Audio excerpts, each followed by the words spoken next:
Bonjour et bienvenue dans ce nouvel épisode de mon podcast Mon Psy part en live. Je suis Julien Borloo, psychologue à Lausanne et aujourd'hui on va parler de maladies chroniques et puis on va en parler en partant de mon histoire personnelle.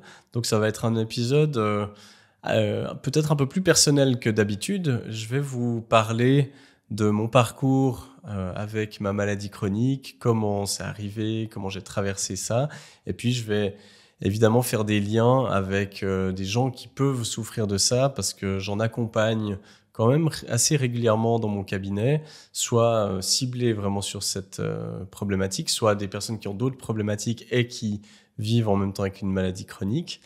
Je vais vous partager mes observations, comment moi j'ai géré les choses. Donc cet épisode, c'est pas des conseils qui vont aller pour tout le monde, c'est simplement mon récit. Et j'espère que si vous souffrez d'une maladie chronique, si vous connaissez quelqu'un qui en souffre, vous allez peut-être pouvoir tirer des conseils, des idées, de l'inspiration de ça. Alors peut-être, je vais commencer par définir en fait qu'est-ce que c'est qu'une maladie chronique. Eh bien, l'OMS, elle définit ça comme une affection de longue durée qui, en général, évolue lentement.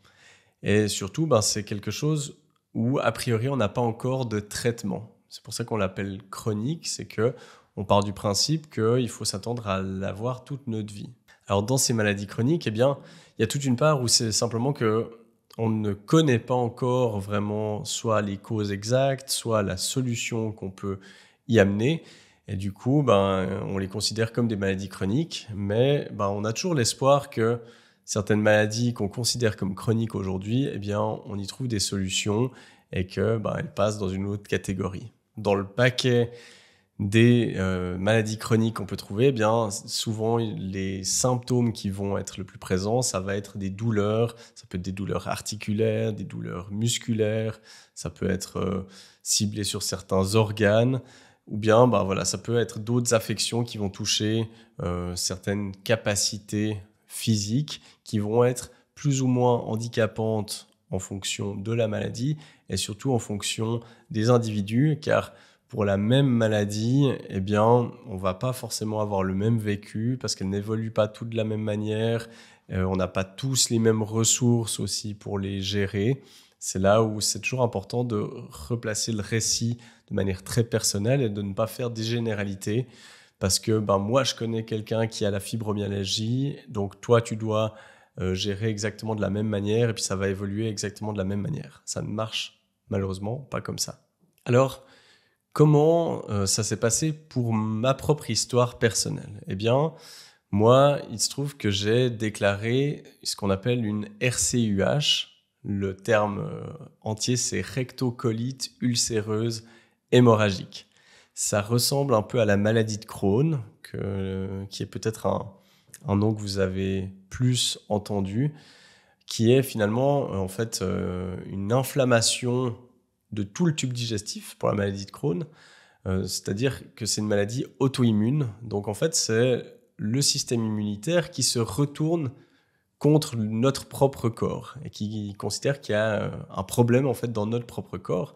Donc il fait erreur, ce système immunitaire, et puis malheureusement, on ne sait pas forcément comment corriger ça. Alors la RCUH, eh bien, c'est comme la maladie de Crohn, mais simplement qu'elle est située uniquement dans le côlon.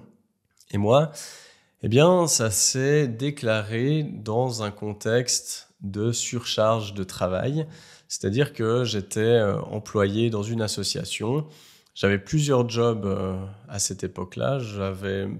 J'étais en train de développer mon activité indépendante de psychologue.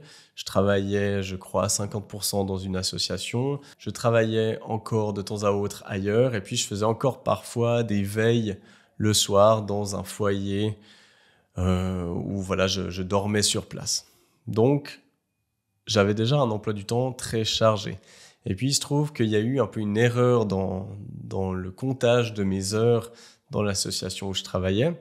Il y a eu une incompréhension qui m'a amené en fait à cumuler des heures négatives. Et puis, elles m'ont été signalées un peu trop tard et que j'en avais déjà accumulé 90, je crois. Et donc, on m'a dit, il faut rattraper ces heures, elles sont dues. Et puis, 90 heures, ça faisait énorme à rattraper quand on est à 50%. Et donc, moi, je me suis dit, OK, je veux les rattraper le plus vite possible.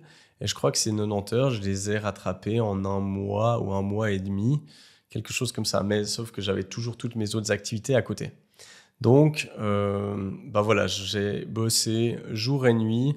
Dans cette association, on avait des horaires de jour. Parfois, on travaillait de nuit, de 9 heures à 2 heures du matin. Et donc, j'ai eu 1 mois et demi, 2 mois hyper chargés. Et puis, à la fin de cela, j'avais pris des vacances. Et donc, le soir, avant de partir en vacances, tout d'un coup, je vais aux toilettes et puis je constate que j'ai du sang dans mes selles. Alors, au début, je me suis pas trop inquiété. Puis, je suis parti en vacances 2 semaines. Et puis là, mon état s'est péjoré. J'ai cru que c'était une grosse gastro d'abord. Et puis, en gros, pour vous la faire brève, j'avais des diarrhées avec des pertes de sang. Et puis, j'allais aux toilettes environ 15 à 20 fois par jour. Et puis, comme je suis parti 2 semaines en vacances, il y a déjà eu 2 semaines où la crise s'est déclarée, où j'ai perdu du temps, j'ai pas eu de soins pendant ce moment-là. Quand je suis rentré, on pensait que c'était une gastro, donc on m'a donné des antibiotiques. Donc ça m'a fait perdre de nouveau 10 jours. Et puis, mon état n'a fait que s'empirer. Je continue à aller non-stop aux toilettes jusqu'au moment où finalement j'arrivais même plus à m'alimenter. J'ai commencé à vomir. Et puis là, je me suis dit, c'est plus possible. Je vais aller à l'hôpital. Et puis à l'hôpital, j'ai eu une assez mauvaise expérience parce que, en fait, je suis entré à l'hôpital et puis très vite, j'aurais pu m'organiser pour voir un gastro-entérologue en dehors de l'hôpital. J'avais un rendez-vous pour le jour d'après ou 2 jours après. Et malheureusement, l'hôpital a refusé de me laisser sortir. Ils ont dit non, c'est nous qui allons gérer tout ça. Et puis en fait, cet hôpital, j'étais là-bas et puis au bout de 1 ou 2 jours, une infirmière ou une médecin, je ne sais plus, est venue me dire voilà, vous avez une maladie chronique, ça s'appelle la RCUH. Ça ne se soigne pas, enfin on n'en guérit pas, mais vous pourrez poser toutes vos questions à la gastro-entérologue qui viendra vous voir. Donc on m'annonce ça, c'est quand même déjà un choc à encaisser. Puis le problème, c'est que la gastro, elle ne venait pas. Donc elle n'est pas venue le premier jour, ni le deuxième, ni le troisième, ni le quatrième. Et donc, moi, en fait, ça faisait 4 jours que j'étais à l'hôpital, que je recevais finalement pas de soins, j'avais pas de traitement pour stopper la crise. On me faisait des examens, on m'a fait même l'examen du VIH, quand bien même j'avais fait juste avant. Enfin, on m'a fait toutes les batteries de tests possibles et imaginables. Et puis, on me disait toujours, oui, la gastro-entérologue a beaucoup de boulot, elle peut pas encore venir. Et moi, du coup, j'avais mes questions. Et puis, je me disais, mais qu'est-ce que je fais là? Alors qu'on m'a refusé, j'aurais pu voir un gastro à l'extérieur depuis 2 ou 3 jours. Et finalement, malheureusement, il a fallu que j'aille jusqu'à vraiment hausser le ton. Et j'ai dû commencer à faire un peu un scandale en leur disant, en fait, je vais partir. Donc, j'ai commencé à pacter mes affaires. Je leur ai dit, vous vous occupez pas de moi ici. J'ai toujours pas vu de médecin. Ça fait bientôt 1 semaine que je suis là. Le traitement, on me promettait qu'il allait arriver. Je leur disais, mais je peux aller à pied à la pharmacie. Je vais me le procurer. Ils refusaient. Et du coup, j'ai commencé à faire un peu un scandale en me disant, si je vois pas la gastro-entérologue aujourd'hui, je vais partir. Et puis, j'irai voir un médecin ailleurs. Et puis là, comme par miracle, tout d'un coup, la gastro était disponible dans l'heure. Et puis, on a pu commencer finalement à me prendre en charge. Et puis, je suis sorti, j'avais une liste comme ça de médicaments. Quand j'ai vu mon gastro-entérologue à l'extérieur, il m'a biffé le 90% de la liste en me disant que ça ne servait à rien. Donc voilà, très mauvaise expérience. Ça ne veut pas dire que les hôpitaux sont mauvais.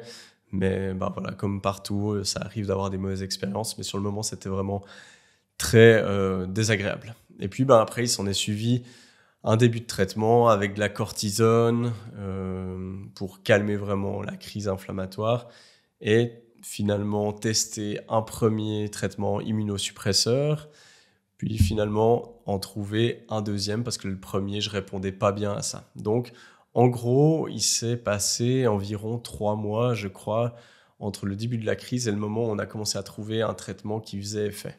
Alors, qu'est-ce qui a été compliqué là-dedans? Eh bien, c'est que pendant ces 3 mois, vous pouvez imaginer que 3 mois à aller 15 à 20 fois aux toilettes par jour, déjà, on ne fait pas grand-chose d'autre dans la journée, ça limite pas mal nos déplacements.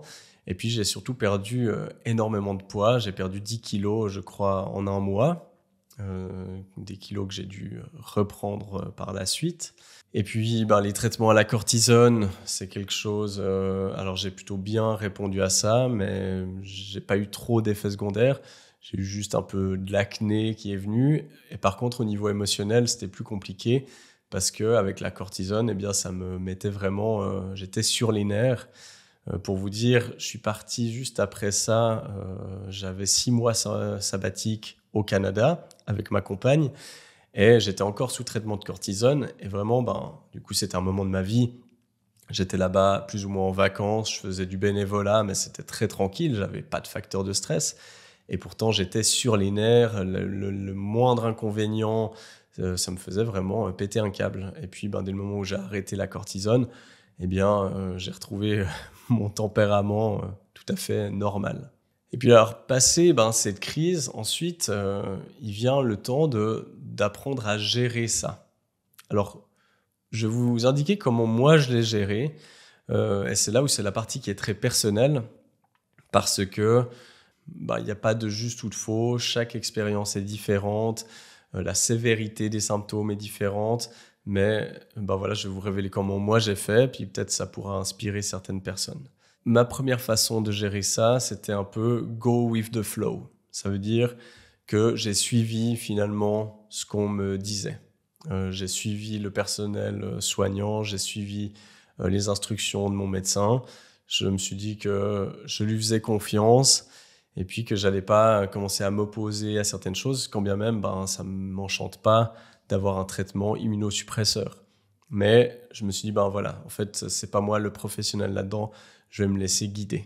Là où je n'ai pas suivi ça, c'était l'épisode justement à l'hôpital où là, je me suis mis en colère et puis j'ai vraiment mis une limite, simplement parce que j'étais en demande de soins et puis qu'on ne me les donnait pas. Mais dès le moment où on a finalement accepté et commencé à vraiment me prodiguer des soins, c'est là où j'ai juste fait confiance et j'ai suivi la chose. La deuxième façon que j'ai utilisée pour gérer en fait cette situation, c'est que tout de suite, je me suis dit, je ne vais pas laisser cette maladie impacter ma vie. Alors évidemment qu'elle a un impact, mais je me rappelle quand j'étais à l'hôpital, tout de suite, on m'a donné des flyers si je voulais aller dans un groupe de parole pour parler de ma maladie chronique et puis tout un tas de choses pour en fait commencer à faire tourner ma vie autour de cette maladie. En tout cas, c'est comme ça que moi, je l'ai ressenti et j'ai refusé ça. Je me suis dit non, cette maladie, elle est là, mais je vais prendre compte de sa présence, mais je ne vais pas commencer à organiser ma vie autour d'elle. Donc concrètement, qu'est-ce que ça a donné ? Durant ma période où j'avais commencé le traitement, mais j'étais toujours en crise, donc j'allais tout le temps aux toilettes encore. Le premier réflexe qu'on se dit, c'est je vais plutôt rester à la maison parce que qu'est-ce que je fais si tout d'un coup j'ai besoin d'aller aux toilettes alors que je suis en pleine rue. Et puis, je me suis dit, en fait, le risque de ça, c'est que je commence à ne plus oser sortir de chez moi. Et donc, je me suis dit, je prends le risque et puis je vais aller faire mes activités comme je l'avais prévu. Alors, je prenais quelques précautions quand j'allais dans un lieu public, j'essayais de repérer où étaient les toilettes, etc. Mais je me suis dit, en fait, la condition pour que je garde ma liberté, c'est que j'accepte que, ma foi, je puisse avoir besoin d'aller aux toilettes à un moment donné où il n'y en a pas à proximité. Je me rappelle, dès ma sortie de l'hôpital, le jour où je suis sorti, Donc j'avais perdu 10 kilos, hein. J'étais quand même vachement affaibli. Le soir même, je suis allé m'entraîner, j'avais mon entraînement de basket et j'avais juste besoin en fait d'aller me reconnecter à un truc qui me faisait du bien, à une de mes passions. Et ça a été dur physiquement, mais ça m'a fait grandement du bien. Et je pense que ça a été un moment aussi où j'ai affirmé ce côté-là de je vais pas laisser la maladie impacter négativement ma vie. Et puis, on parle de ce risque. J'ai pris ce risque de devoir aller une fois aux toilettes alors qu'il n'y en avait pas à proximité. Et puis, une fois, ça m'est arrivé. Voilà. Malheureusement, j'étais en plein milieu de la ville, aucune toilette à l'horizon. Et puis là, la crise s'est déclenchée. J'ai dû trouver un petit buisson quelque part pour m'y mettre. Alors, c'était un moment très gênant sur le moment. Mais maintenant, c'est une anecdote qui fait beaucoup rire mes amis. On en reparle de temps à autre. C'est un bon sujet de soirée. Et puis, c'est aussi une anecdote que moi, je partage avec des fois des clients à moi parce que y a des personnes qui ont justement le même type de problématiques, de maladies chroniques, mais ça peut être quelque chose qu'on peut aussi extrapoler à l'anxiété, à la peur de faire une crise d'angoisse dans un lieu public ou peu importe. Finalement, oui, il faut prendre ce risque. Et puis, le jour où ça arrive, le jour où on vit notre pire scénario, le scénario catastrophe, qu'on voit qu'on est capable de le vivre, de le traverser, puis que maintenant, j'arrive même à en rigoler, en fait, ça annule toutes ces peurs, toute l'anxiété, elle se dégonfle complètement parce que, on a la preuve que, en fait, la plupart du temps, ça n'arrive pas et que même si ça arrive, en fait, c'est pas grave. Alors à présent, qu'est-ce que j'ai changé suite à cette maladie chronique ? Là, il y a plein d'écoles qui se confrontent entre la médecine allopathique et des médecines plus alternatives. Pour moi, ça fait assez du sens que s'il y a un truc inflammatoire dans le côlon, je me suis bien dit qu'il devait y avoir des liens quand même avec l'alimentation, avec la gestion du stress, etc. Dans les médecins que j'ai consultés me disaient que non, ça avait aucune influence là-dessus. Alors voilà, moi j'ai choisi l'option parce que j'étais en crise et ce qu'il fallait pour stopper ma crise, c'était des médicaments. Alors ça me fait pas plaisir de m'injecter un immunosuppresseur toutes les 2 semaines qui coûte une blinde. Alors heureusement, j'ai une assurance maladie. Mais voilà, sur le moment, en fait, c'est la solution que j'ai choisie. Et puis maintenant, c'est toujours la question, est-ce que je prends le risque d'arrêter pour essayer de régler ça avec mon mode de vie ou pas ? C'est la grande question. Donc, j'ai pris un peu la voie du milieu, c'est-à-dire que je continue avec ce traitement, je suis toujours les conseils de mon gastro-entérologue. Et puis, je me suis dit, je vais prendre ça comme une leçon de prendre soin de mon équilibre de vie. Ça s'est déclenché à un moment où j'avais vraiment exagéré dans le nombre d'heures de travail, où j'avais pas l'impression qu'il y avait tant de stress que ça, mais voilà, physiquement, il y avait de la fatigue. Donc, je me suis dit, maintenant, tu vas faire attention à préserver cet équilibre. Donc, je fais plus attention à mes horaires de travail, quand bien même je travaille encore beaucoup. Je me suis mis à faire beaucoup plus de sport. De plus en plus, je cherche à optimiser mon alimentation, mon hydratation. Et donc, dans une optique en fait de santé et d'équipe de vie globale. Alors, peut-être un des points déclencheurs, ça a été ça. Mais maintenant, je le fais plus du tout pour ça. Parce que, heureusement, grâce à mes médicaments, je vis totalement normalement. Je ne ressens aucun symptôme depuis que je suis sous traitement. Donc, je vis exactement de la même manière finalement qu'avant.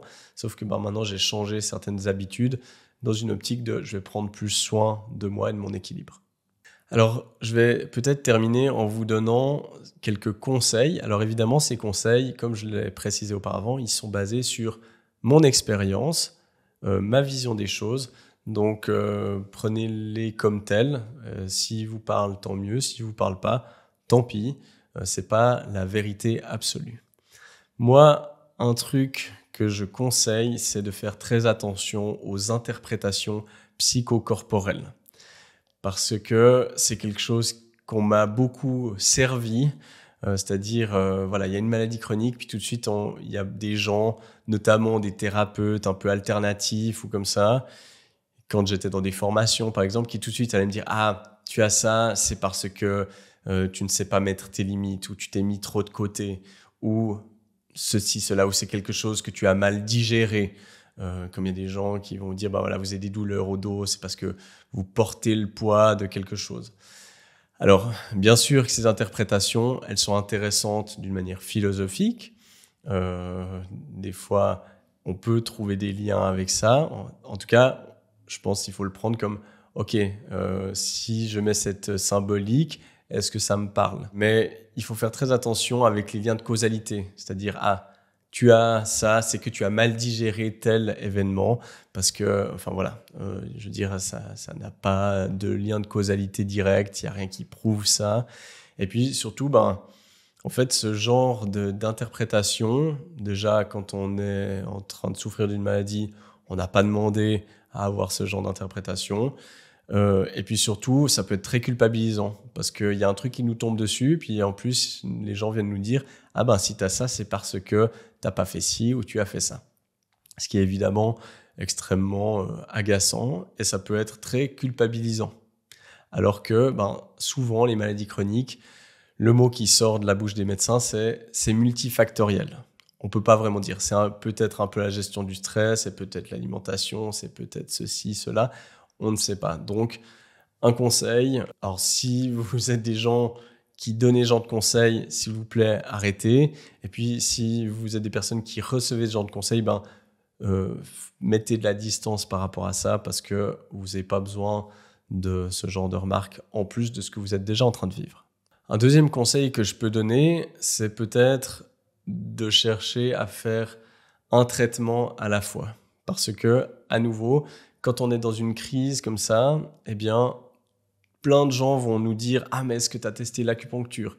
Et puis ce médicament, et puis la sophrologie, et puis je ne sais quelle autre pratique. » Alors, c'est très sympa de proposer des solutions, mais je vous conseille de faire les choses les unes après les autres. Parce que si on fait tout en même temps, ce qu'on peut comprendre, parce que quand on est dans ce genre de moment, on a envie que ça s'arrête.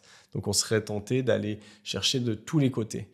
Le problème, c'est que en faisant tout en même temps, on ne sait pas vraiment qu'est-ce qui fait effet. Et donc, si par exemple, on prend un médicament, puis en même temps, on fait des thérapies naturelles, on ne va pas savoir est-ce que c'est cette thérapie naturelle qui agit, puis du coup, je n'aurais pas besoin de prendre ce médicament, ou bien est-ce que c'est le médicament, et du coup, je perds mon temps à aller voir tous les guérisseurs de la région. Donc, ça peut être un de mes conseils, c'est d'essayer, autant que faire se peut, de faire les choses les unes après les autres. Et puis, finalement, alors ça, c'est un conseil qui s'applique, je pense, à tout le monde, pas qu'aux personnes qui souffrent d'une maladie chronique, mais c'est de se remettre en priorité, de vraiment affirmer certaines limites, de vraiment sélectionner ce à quoi vous dites oui, de dire oui aux choses avec lesquelles vous êtes réellement en accord, tout le reste, de dire non. Quand bien même ça peut être difficile parfois, mais c'est vraiment important de prendre soin de soi avant d'être là pour les autres, parce que si on le fait dans le sens inverse, on s'épuise, puis après, plus personne n'est là pour les autres, simplement parce qu'on n'est ni là pour nous, ni là pour les autres. Donc, de prendre soin de soi, de faire attention justement à son équilibre de vie, à la gestion du stress, réduire les horaires, l'alimentation, le sommeil, l'hydratation, tout ça, c'est vraiment la base. Et quand il y a des choses comme ça qui se déclenchent, c'est un très bon rappel de revenir à ces bases-là. Voilà, on arrive à la fin de cet épisode. J'espère que ce format un petit peu plus personnel vous aura parlé. Vous en aurez appris un peu plus sur moi. Je vous remercie pour votre fidélité. On est de plus en plus sur ce podcast. Donc, merci beaucoup. Comme d'habitude, si vous arrivez à prendre 2 secondes pour mettre une évaluation sur Spotify, sur Apple Podcast, ça m'aide énormément à faire connaître ce podcast. Si vous êtes sur YouTube, abonnez-vous. Mettez des commentaires, partagez, ça me fait vraiment énormément de bien d'avoir vos retours. Et puis, je vous remercie et je vous dis à la semaine prochaine pour un prochain épisode.